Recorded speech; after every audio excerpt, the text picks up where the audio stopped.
Welcome to Justice Trek. My name is Ted Kilvington, and this is an audio and video log that journeys through comic book history as I discuss individual comic book stories of Star Trek, the Justice Society, and the world's greatest superheroes, the Justice League of America. Justice Trek is the only show devoted to the entirety of these great comic book series, from the 1940 debut of the JSA, the launch of the JLA and Star Trek comic books in the 1960s, and right up to comics hot off today's shelves. This show will impact you in 5, 4, 3, 2, 1.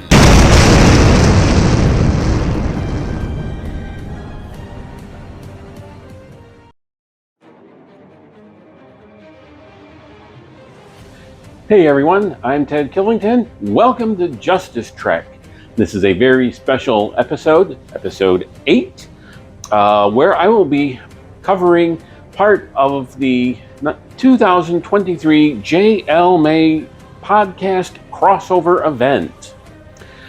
This year, the JLMA event will be covering the 2007 through 2010 The Brave and the Bold series from DC Comics. JLMA basically it's started out as a group of podcasters deciding to team up, if you will, to cover different portions of a Justice League story. This was a few years ago, and then they kind of made it an annual tradition. This year's story, as I said, is going to be The Brave and the Bold. I chose issue 9. I chose issue 9 because it has some of my favorite comic book characters, the Blackhawks, in it. Now, my previous episode is available for you to enjoy, where I talk about my love of the Blackhawks, and I covered their very first appearance from Military Comics #1, as well as a very special Blackhawk story from 1980, written by Marv Wolfman, penciled by Dave Cockrum, where they team up with Batman. It's a great story, and it's a great episode. You should definitely check it out. I am doing episodes now on audio as well as the video available on YouTube. However, my primary focus in developing this show is for the videos. There are a lot of visual elements. There are I sometimes my kitten joins me. I've got props, and if you're listening to it, please check out the videos. It is so much better. Okay, previous chapters of the JLMA are also available for you. There is on May 1st, and we were told to try. We were encouraged to have our issue be the tie-in to the day of the month. So if we were covering The Brave and the Bold issue 1, we should release it on the 1st of the month. If we're covering issue 9, we're supposed to release it on the 9th of the month, which is what I'm doing now. If we're covering issue 35, we're supposed to release it on the 35th of May. But on May 1st, we had the Overlooked Dark Knight podcast with Michael Bailey and Andrew Leyland cover The Brave and the Bold #1 from 2007 with Batman and the Hal Jordan Green Lantern. On May 2nd, the Dial F for Flanger podcast with Paul Hicks and Dr. Ange covered issue 2 with Hal Jordan Green Lantern and Supergirl. On May 3rd, issue 3 was covered as part of the Bat Pod podcast, which had Batman and Blue Beetle Jaime Reyes. Issue 4 was covered on May 4th by the Legion podcast. And then on May 5th, the Legion project discussed issue number 5, which had Batman and the Legion of Superheroes. On May 6th, Ed Moore of Teal Productions covered the conclusion to the first 6-issue story arc, where again we were treated to Green Lantern, Hal Jordan, and Batman. Episode 7, or Chapter 7, Issue 7, was covered on May 7th by the Right On Network. And, well, it was actually covered before then, but let's not quibble. But they covered Issue 7 with Wonder Woman and Power Girl. On May 8th, we had the Fanholes podcast discussing issue 8 with Flash and the Doom Patrol, and that's the Wally West Flash. Today, on May 9th, we have the Justice Trek. So you can, if you want to listen, you can go to podbean.com/thejusticetrek. You have to include the. If you want to send me an email, make sure to send it to thejusticetrek@gmail.com. The podcast may not yet be available on Apple or other podcast apps besides Podbean. I'm having some issues with them. Basically, I use some copyrighted material, and they won't let me upload anything until I can assure them that there is no copyrighted material. So I'm going to have to, I can't promise it's going to be available on those podcasts apps, but it will be available on Podbean. So, let's see. And of course, there's going to be, as I said, there's 35 issues of that series. So after today, the 9th episode, there will be other chapters for the rest of the month. The first time I read this particular comic, Brave and the Bold number 9, was when it was published at the end of 2007. Now, it has a February 08 cover date, but comics are always dated a couple months in advance, so that means it was actually published in December of 07. And this is the same copy I bought at the time. I have a very large collection. I collect stories primarily, so if it's more efficient for me to get a deluxe reprint version of a comic rather than spend a lot of time and money tracking down 40-year-old paper copies that are turning yellow, I'll do that. So if I have the originals, so for example, I have all the originals of the New Teen Titans from the 80s, 90s, etc. However, when I was looking at getting Teen Titans from the Silver Age, I just opted to go with the omnibus. So you can see I have these shelves full of the classic books. I have these comic racks here, and there's 6 of them in total, filled with long and short boxes with my collection. This episode has a rather large cast of characters. Now, as I said, I originally wanted to cover it because it features the Blackhawks. However, they're only one of at least 7 distinct groups or characters that are appearing in this comic and will be discussed in this episode. So we have the Blackhawks, which were created by Will Eisner and Chuck Kudera. They first appeared in Military Comics #1, published in 1941 by Quality Comics. So they didn't even start out as DC characters. These were a group of paramilitary freedom fighter pilots who fought the Nazis during World War II and then stayed together after the war and had decades of adventures. The members of the group are Andre from France. There is Chop Chop from China, Chuck from Texas, Olaf from Sweden, Hendrickson from Holland, Zinda from Latvia, Stanislaus from Poland, and the leader of the Blackhawk Squadron is simply called Blackhawk, and he too is from Poland. Next up, we have the Boy Commandos. They were created by Joe Simon and Jack Kirby. Yes, that Jack Kirby, folks. They first appeared in 1942's Detective Comics #42. So they were an international group of boys who fought the Nazis during World War II.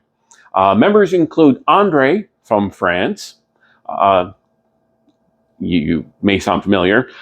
We also have Jan from Holland, Alfie from England, and Brooklyn from, New York.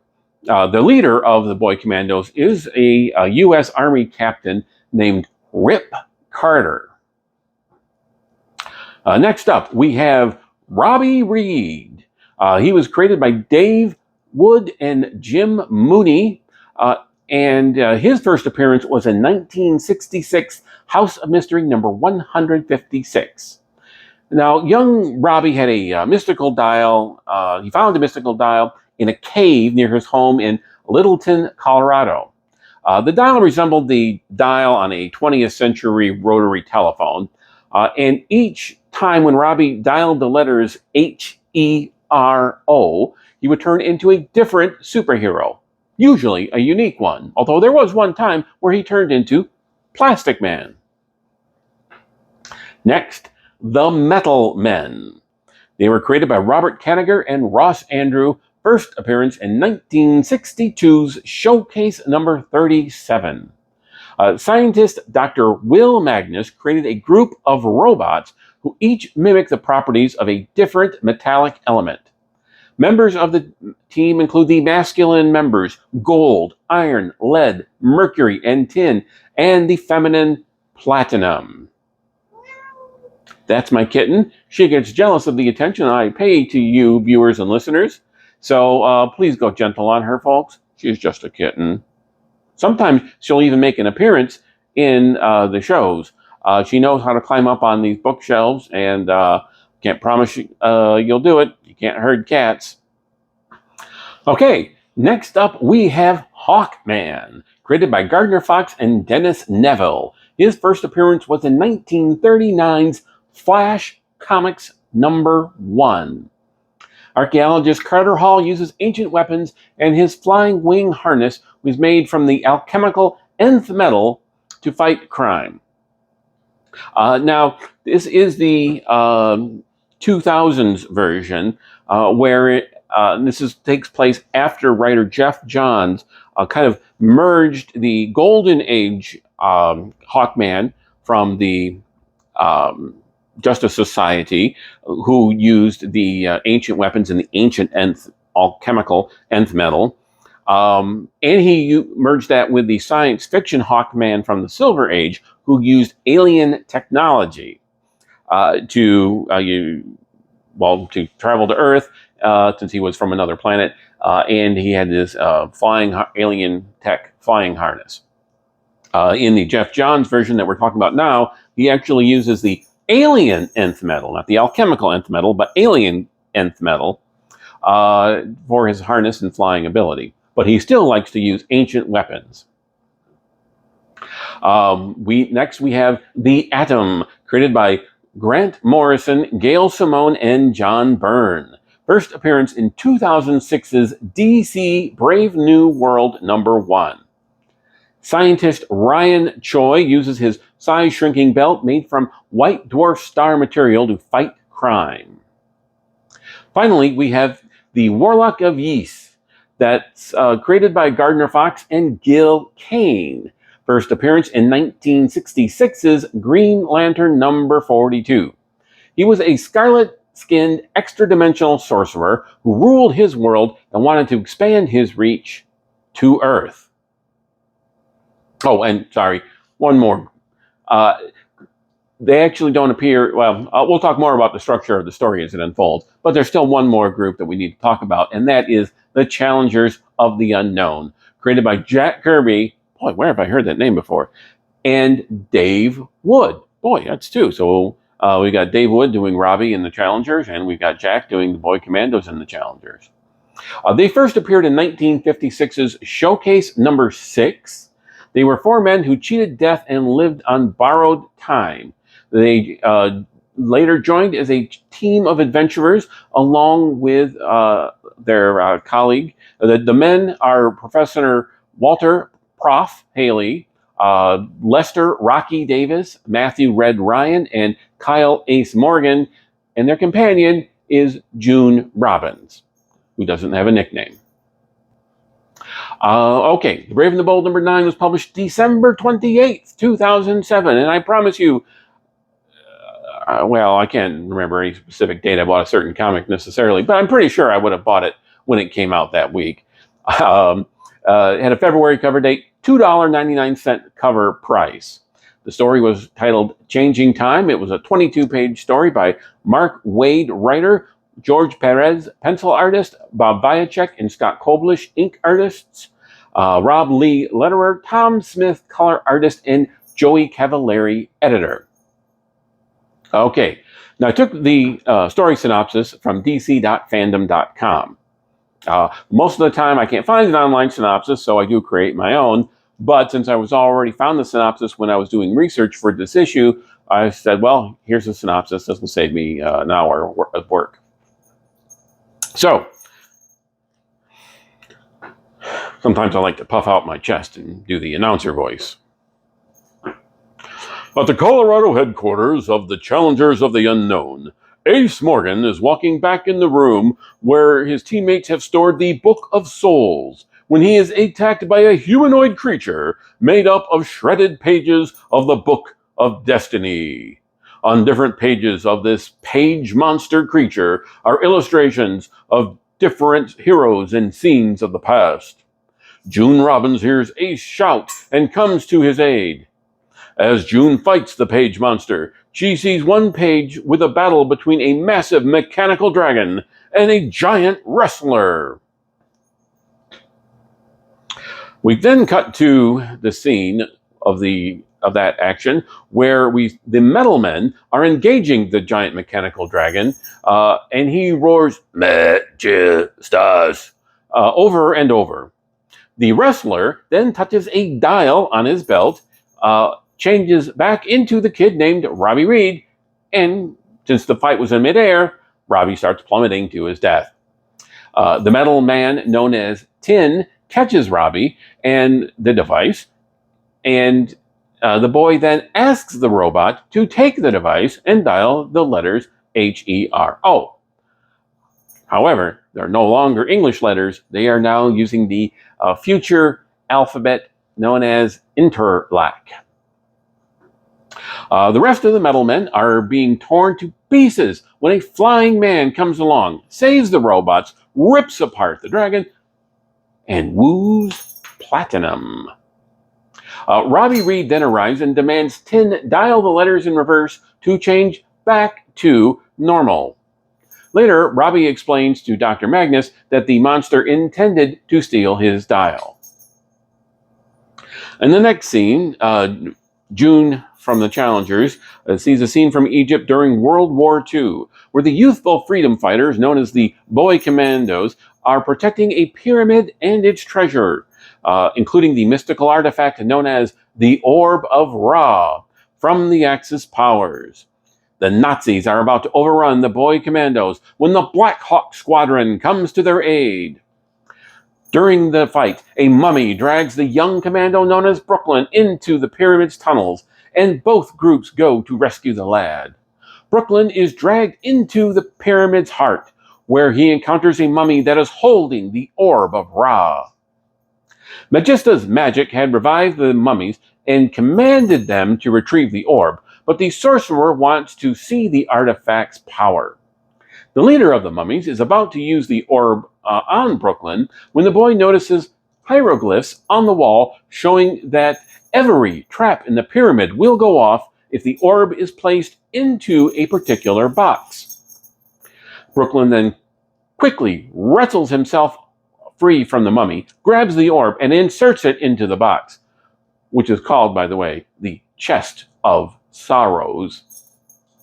Taking advantage of the ensuing chaos, Brooklyn runs away until he reaches the Boy Commandos and the Black Hawks. All of the heroes make their way out of the pyramid alive, but now the entrance is sealed, which keeps the Nazis from reaching the artifacts, which was the point of the mission. Back in the present, June reads still another page. Here we see the Atom and Hawkman. They're attending an archaeological conference. During a presentation of ancient animal skins marked with primitive star charts, the extra-dimensional sorcerer known as the Warlock of Ys bursts into the building and summons a tornado. While both heroes suit up, the Warlock examines the skins. He recognizes a nebula familiar to any mage and wonders about Magistus's plans. The Warlock is then attacked by both heroes, but is easily able to beat them back. Adam then guesses that Hawkman's anti-gravity harness, made of nth metal, and his own white dwarf star matter size-changing device are kind of short-circuiting each other.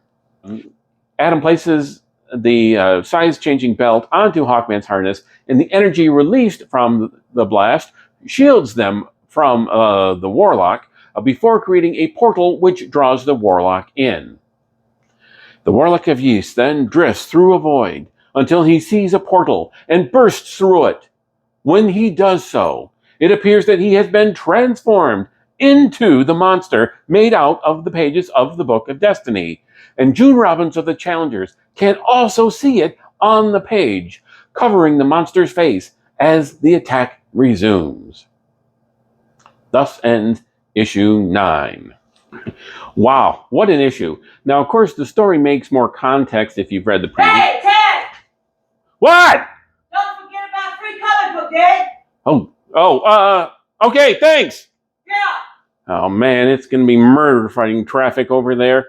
Hopefully the crowds won't be too bad. Hopefully the other vehicles on the road will be kind enough to allow me swift passage to my comic store. So I'm going to go to Free Comic Book Day, and then I'll be back to talk more about my thoughts about this issue. Stick around, it'll be good.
Well, as you can see, folks, I made it to Free Comic Book Day, and look at all this stuff over here, all these free comics. So I'd like to thank Jerry Mansfield of Comics Crossing in Mason, Michigan for hosting this. If you're in the area, stop by. He's got some great stuff at great prices. So, okay, well, now I gotta go back home and finish the vlog. So I'll see you soon.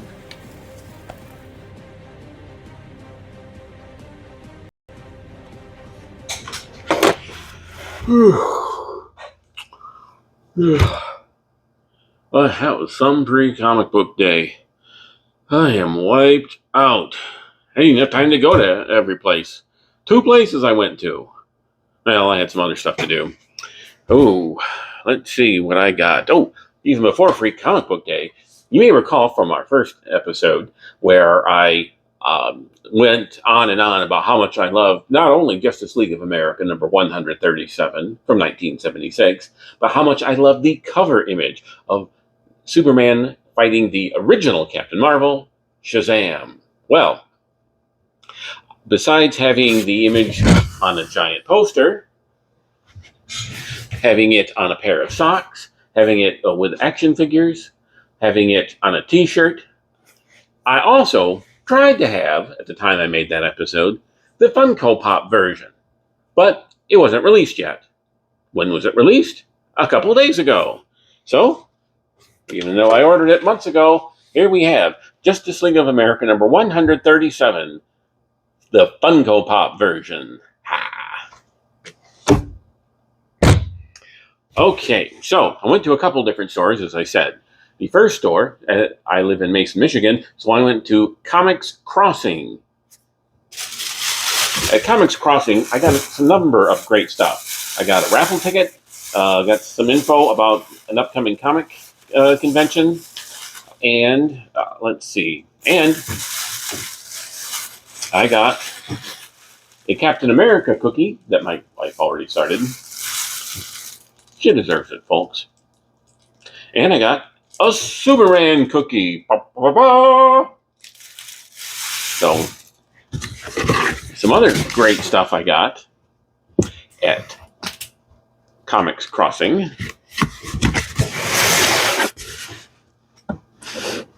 Of course, it's Free Comic Book Day, so I got a bunch of free comic books. I got Dawn of DC, Night Terrors, The Fabulous Furry Freak Brothers, Freak Comic Book Day edition.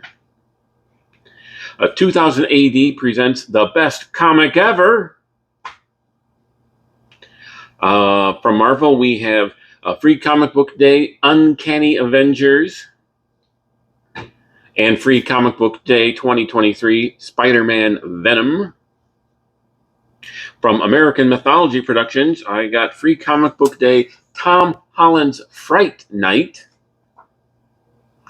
Got I Am Stan, a preview of an upcoming graphic biography of Stan Lee. This is from 10 Speed Press. And finally, all my Star Trek fans of Justice Trek will be happy to know that I got the Star Trek 2023 Free Comic Book Day edition. I will definitely be discussing this in a few episodes. Now, not only that, but they were also having a fantastic sale at Comics Crossing. So, I got a huge stack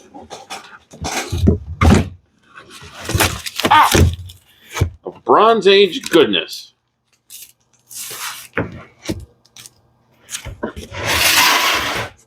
So, what'd I get from the Bronze Age, you may ask? Well, if you didn't, doesn't matter, because I'm going to tell you anyways.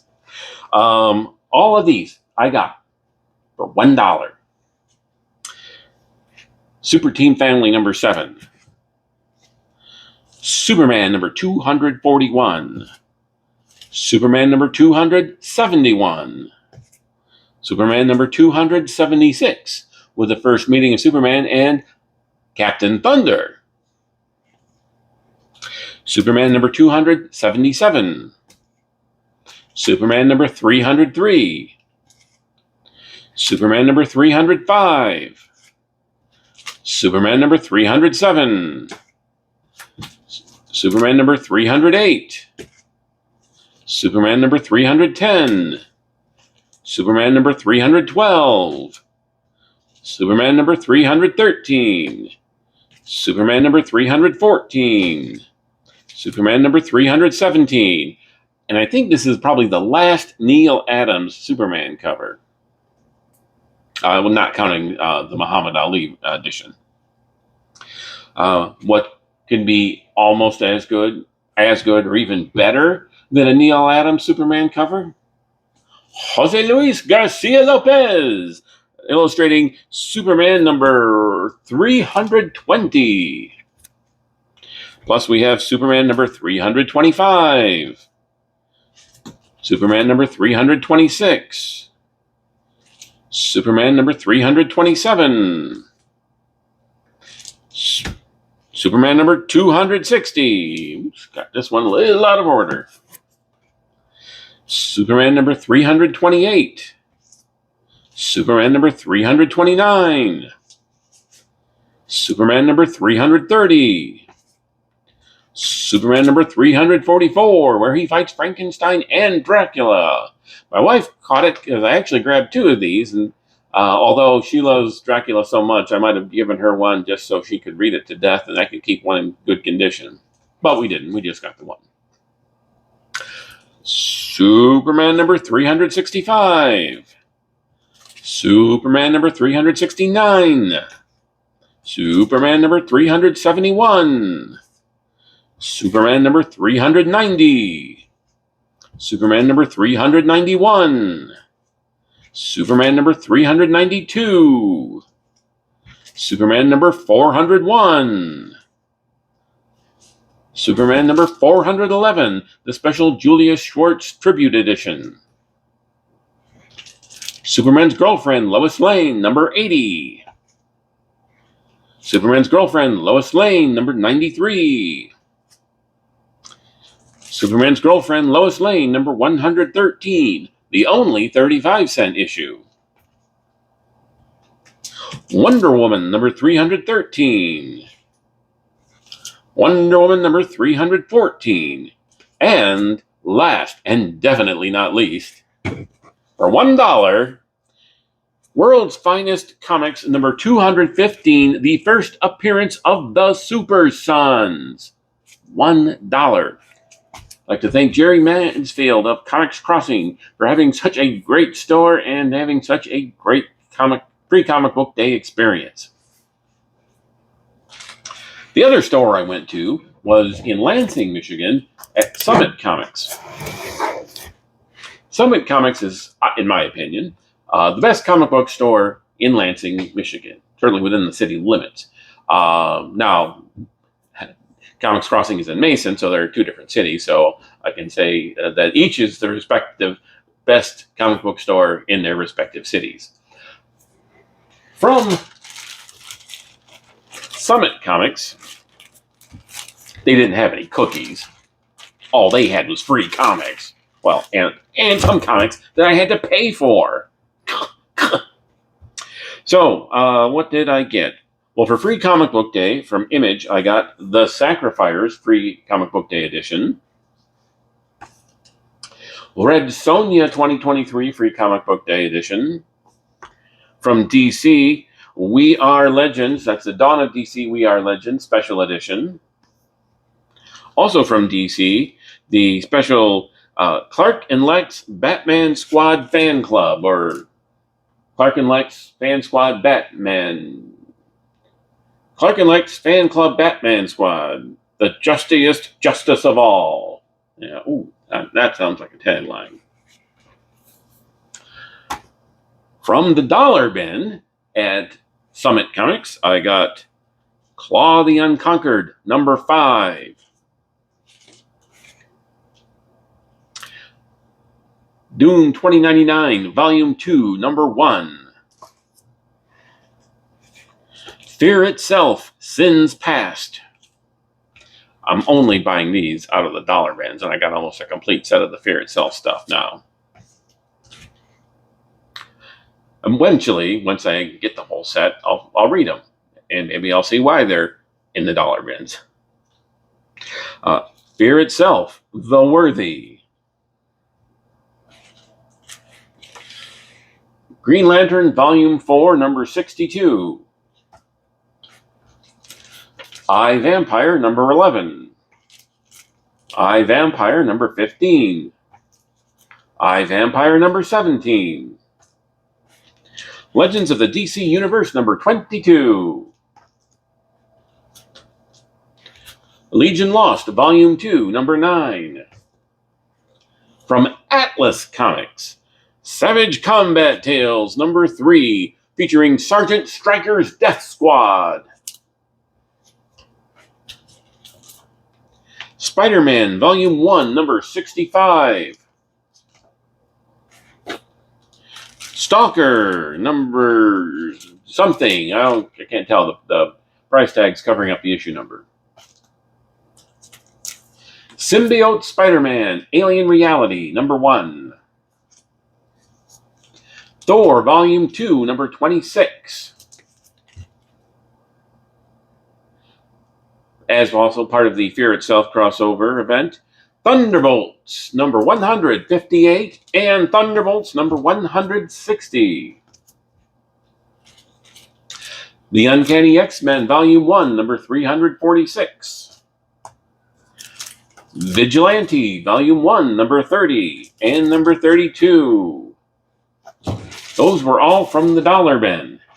Now, here's the Bronze Age stuff. Now, they didn't have anywhere near as good prices on Bronze Age stuff as Comics Crossing, but they still had a great selection. I got Adventure Comics number 415. Adventure Comics number 433 with the very first Michael Fleischer, Jim Aparo Spectre story.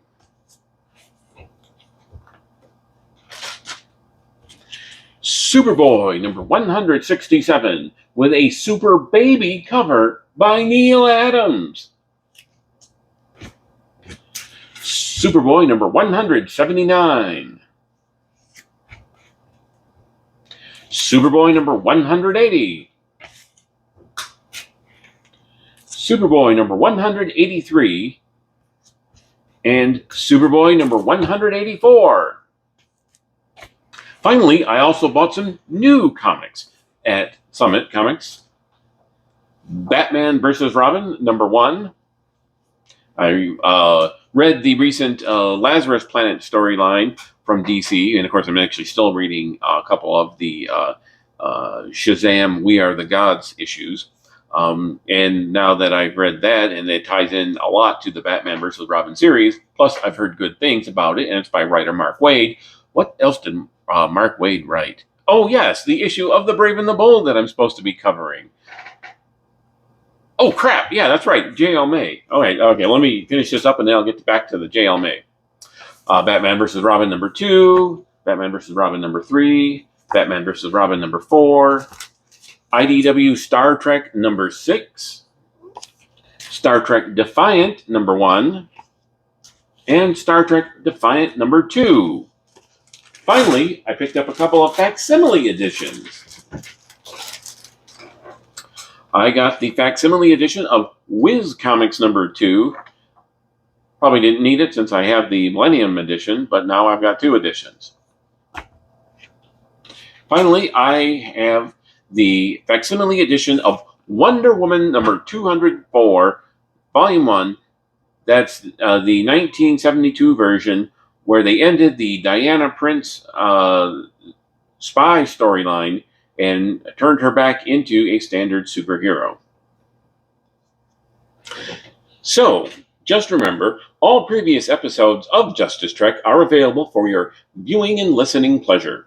As I mentioned earlier, I am working on getting audio versions of the episodes available. However, apparently Apple Podcast has a policy against using copyrighted material without permission.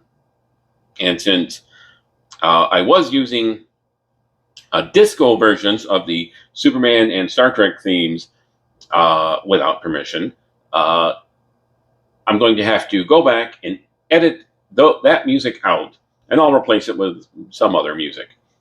Once I do that, I'll make the audio versions available online. For right now, you can, however, go to podbean.com/thejusticetrek. You have to use the word "the."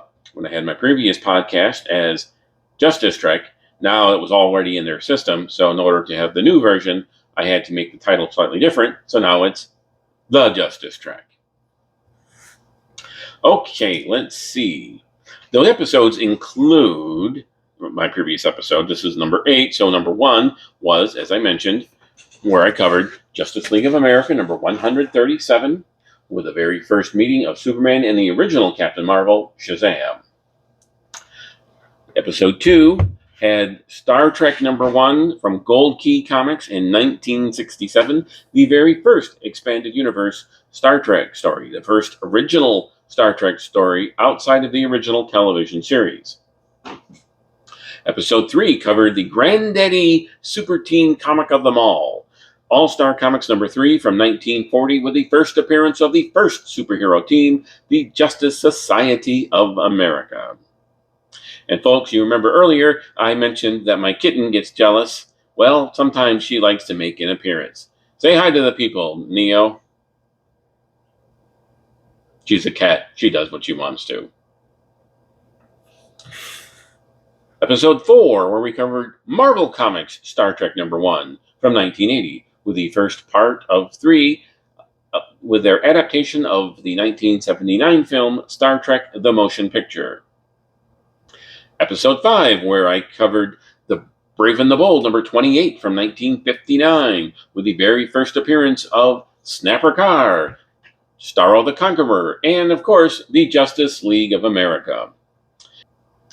I had episode 6, which was Marvel Comics Star Trek numbers 2 and 3, the final 2 parts of the adaptation of Star Trek The Motion Picture from 1980.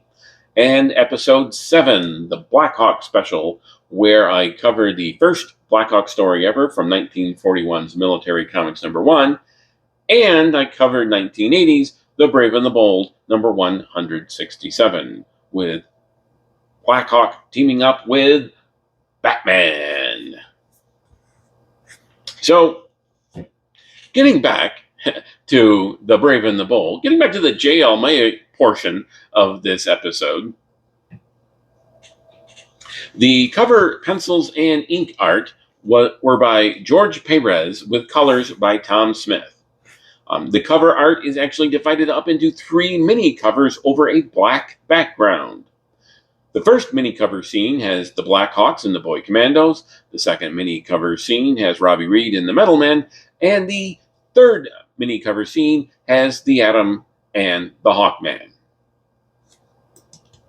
The 3 mini covers approach works as the inside has 3 mini stories. However, instead of one great George Perez image that takes up the full cover available cover space, we instead get 3 smaller images, each taking up about a quarter of the page, with the remaining quarter of the cover being plain black. I just think I would have preferred one full-size image, and they could have combined all of the characters into one sequence, even if it wasn't necessarily representative of what happened in the story. Page 1 was a splash and credit page where we see Ace from Challengers of the Unknown walking with a giant coffee mug with his name on it. And we also see the giant page monster lurking nearby. Now, on page 2, I think that when George Perez was drawing the Challengers of the Unknown, he was channeling the style and energy of Jack Kirby. Now, I don't think he was doing any swipes, but certainly some of when he's drawing characters of Kirby, I think they have a more Kirby-esque feel than a lot of his non-Kirby created characters that he's drawing. Now, I don't know if all of the images on the page monsters are images from the Magistus / Book of Destiny story arc that comprises the first 12 issues of this run of The Brave and the Bold. Now, many of them certainly are. I didn't get out a magnifying glass to kind of scope through all of the images, so I can't say for certain that they are or are not part of the story arc, but they may very well be. Now, on page 3, I thought that was a great drawing of the mechanical dragon. Perez knocked it out of the park again. To me, the superhero wrestler was of the Mexican luchador variety, with his, at least the mask. A lot of the Mexican wrestlers wore very distinctive, colorful masks. You didn't see a lot of masks on American wrestlers, certainly not in recent decades, but it was a Mexican wrestling tradition. Now, on page 4, I don't recall seeing Robby Reed changing out of one of his superhero identities before in order to get out of a jam. Maybe he did. I'm certainly not the biggest expert on Robby Reed stories out there. But I have, however, seen another young hero who changes into adults use that technique, and I'm referring to Billy Batson, the original Captain Marvel, a.k.a. Shazam. He used that maneuver on a number of occasions, transforming from an adult superhero who was trapped back to his child form, who was smaller and thus could escape the trap. Now, Robby Reed's hero dial having interlac characters instead of English is definitely a post-crisis retcon, as the pre-crisis dial definitely used English characters. I mean, at the time Robby Reed was created in the 1960s, I don't even think interlac had been established, as even a concept. And certainly the entire interlac alphabet wasn't developed in the 1960s. Page 6, I love Man-Bot the Mighty. It seems like exactly everything that Tin would want to be. On page 7, the Mechanical Dragon was a great visual nemesis for the Metal Men, but I think we could have gotten a better explanation for his appearance. Page 8, I like how Tin and Robby bonded. Page 9, there's a great 2-page spread really showcasing Perez's masterful layouts. I don't think I've ever actually read a solo Boy Commando story. Now, I mentioned earlier how much this is Mark Waid's love letter to the Silver Age, or one of his many love letters to the Silver Age. But Boy Commandos, of all of these characters, was really primarily a Golden Age character. I don't even know if they made a single Silver Age appearance. They had reprinted stories, and they did make a couple flashback stories in since the Silver Age, but for the most part, they were over and done with in the Golden Age. Also on this sequence, we see Chop Chop is wearing his Chinese clothes instead of the Black Hawk uniform. On page 10. Now, the pose is not very original, but George Perez draws a very, very lovely Lady Black Hawk. I don't know if you caught the joke I made earlier about Zinda's nationality, but when I was doing my research, I couldn't actually find a nationality for her. Now, her last name is Blake, which is a rather English name. However, her first name is Zinda, which certainly is not a traditional English name. So since I wasn't sure what country she came from, I said she's from Latveria, which I'm sure most comic fans know is Dr. Doom's home country, Dr. Doom being, of course, from Marvel Comics. There are very few DC Comics characters that hail from a fictitious Marvel nation. Page 11. Now, Mark Waid uses the French word maman, which translates to English as mama or mother, for an Egyptian mummy. Now, of course, in British English, mummy is often used as a form of mommy, but oddly enough, the French word for what English people call a mummy, when the Egyptian mummy, is actually momie. So you've got maman, which means mama, and momie, which means mummy.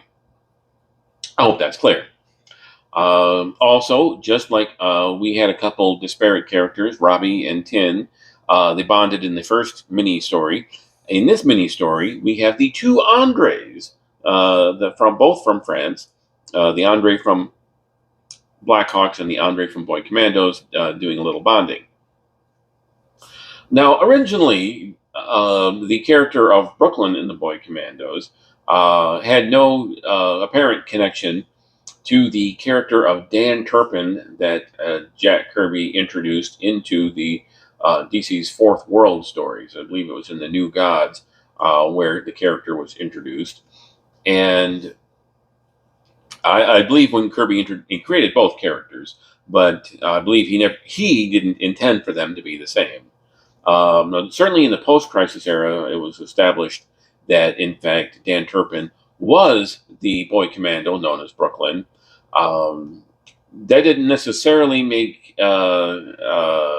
sense as time went on, because, of course, if Dan Turpin is a character in the present and World War II was 80 years ago, then he certainly would not be an active member of any police force. Let's see. Now, page 12. The pyramid traps in this page are very reminiscent of the Indiana Jones movies. Page 13. It's a very big stretch to think that Brooklyn, some kid, could read hieroglyphics. I mean, it takes professional Egyptologists years, if not decades, of training to understand and decipher the meaning of the hieroglyphs. So I doubt some random kid, could have figured it out that quickly. Especially, I mean, he was running. It's not like he was even, standing still, staring at them. That's page 14. Now, it was shown on the previous page that Brooklyn had left his derby hat behind in the pyramid, and so here we see that he was given, as a replacement, one of the Black Hawk pilot uniform hats. So Brooklyn had a Blackhawk pilot uniform hat, but not the Blackhawk member, Chop Chop. Page 15. Now, of course, the Atom and Hawkman team up in this next sequence. And you may or may not know that in the late 1960s, when sales of their solo comics were dropping, DC decided to merge them into a single comic. So prior to 67, 68, you had a separate Atom comic and a separate Hawkman comic. And then they merged them, and now they were the Atom and the Hawkman. Now, as an example of how Mark Waid tries to merge Silver Age homage with modern age DC continuity, here we have an updated version of the 1940s and 60s Hawkman meeting with the Ryan Choi Atom, who at the time of this issue had only been around for about 18 months. Page 16. It is interesting that Waid and Perez took a full page to introduce Atom and Hawkman, when the other characters in the previous sequences pretty much got only like a caption. Page 17. Now, here's an example of old school Justice League style teamwork. Hawkman, having worked with the Atom so much in the past, the Ray Palmer Atom, is probably more familiar with the size changing belt, how it operates, than Ryan Choi is. Now, while 18 months of real-world time had elapsed between Ryan Choi's first appearance as the Atom in this issue, there probably was a lot less time that had elapsed within the comic. Within the comic, the rolling continuity that comic books use, it was probably at most 4 to 6 months. So after only using the size-changing belt for a couple months, Hawkman's vast experience was probably greater than Ryan Choi's. Now, on page 18, the images on this page are just masterful. I mean, the action, the facial expressions, the layout. Page 19. Now here, Ryan deduces that the nth metal, which alleviates gravity or negates gravity, and the white dwarf matter, which creates its own supergravity, they're canceling each other out. Now that's a very very physics professor thing to say, but it certainly makes good science sense. Page 20. The captions on this page are the thoughts of Ryan Choi. Now, this is a great example of how Mark Waid's able to keep his writing style up with modern times, as thought balloons were out of fashion by this point. On page 21, I definitely did not see the bit about the Warlock of East becoming the Page Monster. I didn't see that coming at all. Finally, on page 22, the image of June looking at herself in an image of the Page Monster's face is, of course, replicated in that image itself, which means that since she's looking at herself and she's looking at a page of herself, then that image shows her looking at image on a page of herself, kind of creating an infinity effect. Okay, I'm going to roll the credits now, and then I'll tell you my final thoughts about this episode, and I'll give you some more info about upcoming JL May episodes.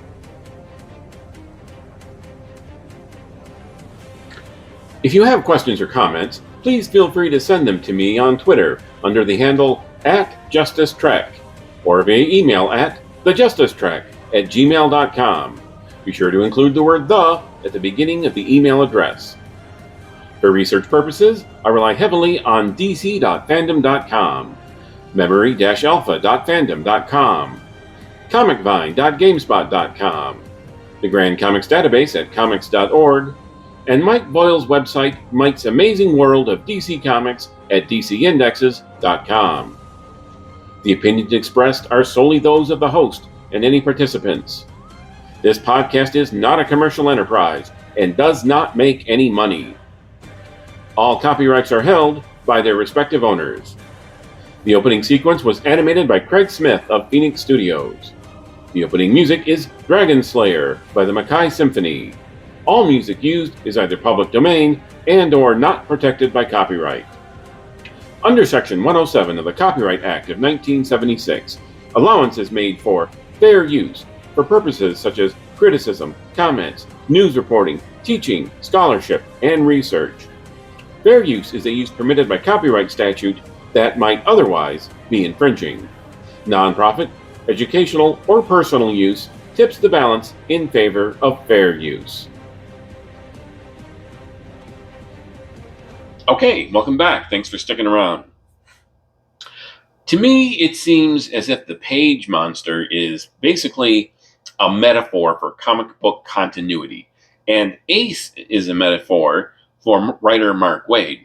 And Ace's fight with the page monster represents Mark Waid struggling with the changes to DC Comics history.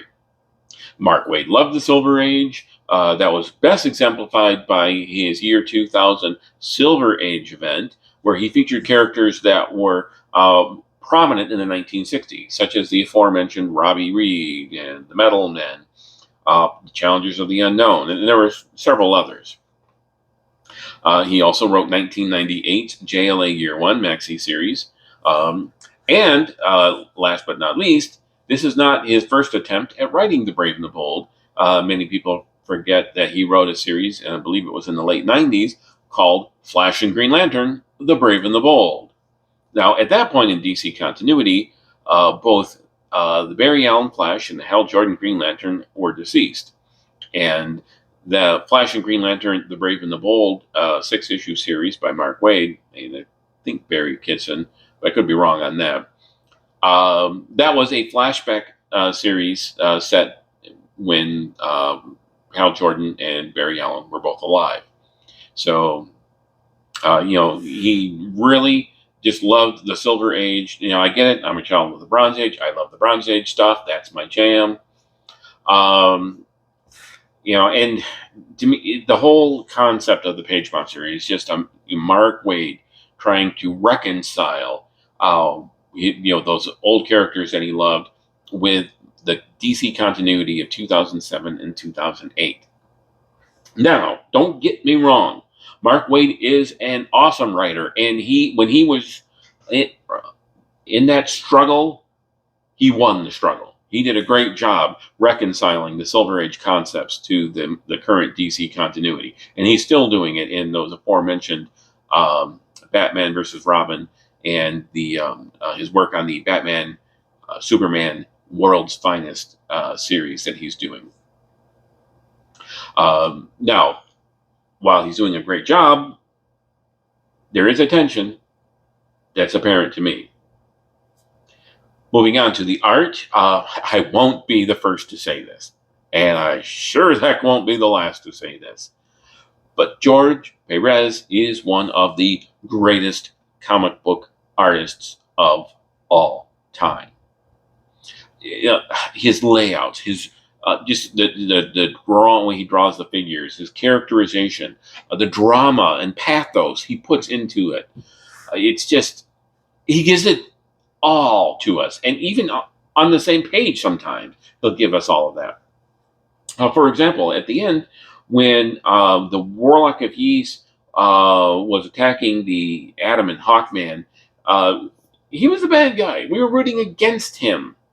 But in just those transitions from when he was sucked into the portal and then became the Page Monster, Perez really created a sense of tragedy with his drawing, of the Warlock's transformation. It really came through.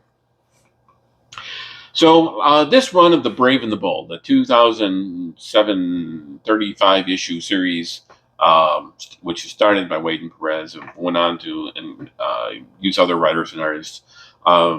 They were some very awesome comics, and I would very much like to thank Paul Hicks of the Waiting for Doom, DC OCD, Gary Show, and Dial F for Flangere podcasts. Thanks you for inviting me to be part of this year's JLMA podcasting crossover event. We do have some feedback.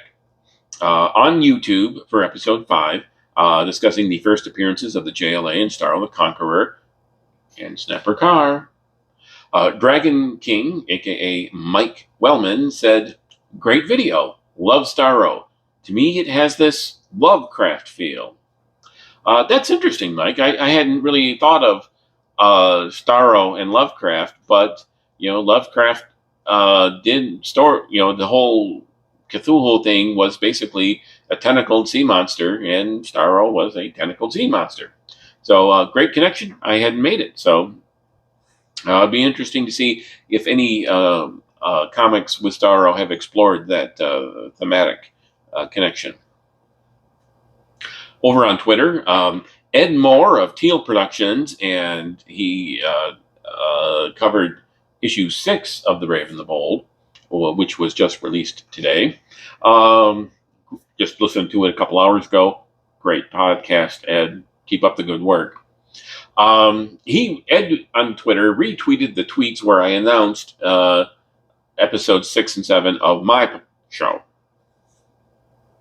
Over on YouTube, the YouTube Justice Trek channel is now up to 9 subscribers. And the vlog, the video log, or the Justice Trek show, has now received its very first email. Amir Steinberg wrote about episode 3, discussing the very first appearance of the Justice Society. Amir wrote, "Your video popped up today when I went to YouTube. I collect comics and have a soft spot for the Justice Society of America. My kids and I watch Stargirl on HBO Max, and it has the JSA in it. We have 2 episodes to go before the final season ends, so we will miss them." Amir continues, "I was saddened when the Black Adam movie did not do well, as they introduced the JSA in that movie. I hope it's not the last we see of them on screen. Not sure if you have given away the JSA Archives Volume 1 book, but if not, I'd be up for a copy. If you have not sent it out, I can give you my address. I'll look out for your JLA episode in the future. Thanks, and good luck with the channel, Amir." Well, thank you, Mike, Ed, and Amir.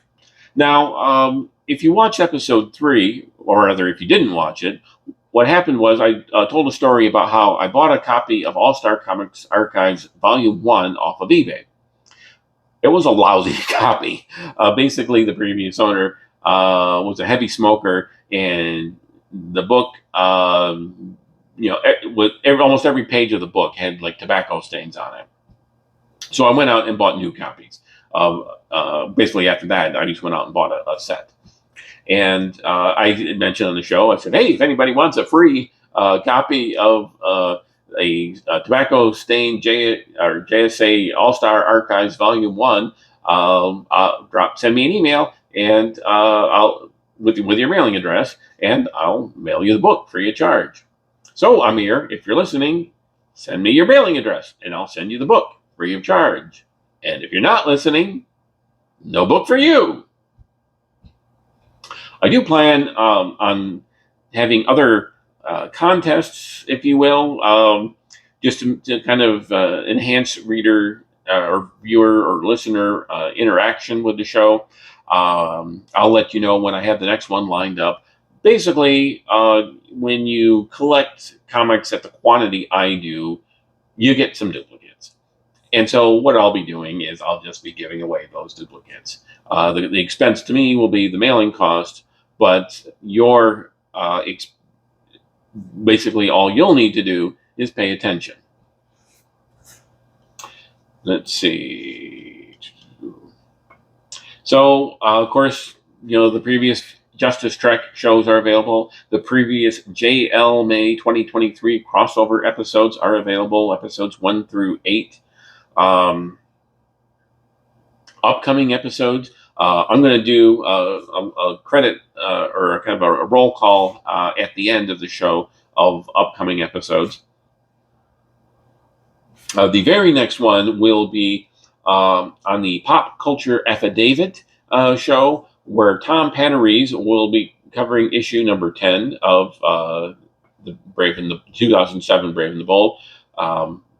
That issue will feature Superman, the Shining Knight, the Teen Titans, and Aquaman. Let's see. Now, in my very next episode of Justice Trek, I am going to cover 1978's Showcase number 100. That was the comic book that inspired Marv Wolfman to write The Crisis on Infinite Earths. And when we talk about it, you'll see exactly how much of an influence it was on The Crisis. The following episode, we'll get back to our usual Trek Tuesdays, and there I'm going to get into modern Star Trek comics with Star Trek number 400 from IDW. Let's see. So that's about all for me. Now, as I said, I'm going to be doing the JL May. I'll do the commercial, and then I'll have a list of upcoming shows. So pay attention to that, because there's some good listening ahead, folks. And I'm looking forward to hearing the future installments of this event. Click like, click subscribe, and hey, keep on Justice Trekking. Just when you thought it was safe to hear a podcast promo.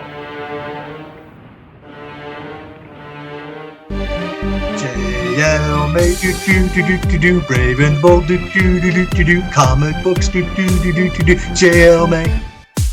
JL May do brave and the bold do comic books do JL May. JL May do brave and the bold do comic books do JL May. JL May do brave and bold do comic books do JL May. The annual podcast crossover event celebrating the Justice League is back. And we're covering the 2007 Brave and the Bold series that started with Mark Waid and George freaking Perez and ended with J. Michael Straczynski. Throughout the month of May, participating podcasts will release special episodes on issues in the run.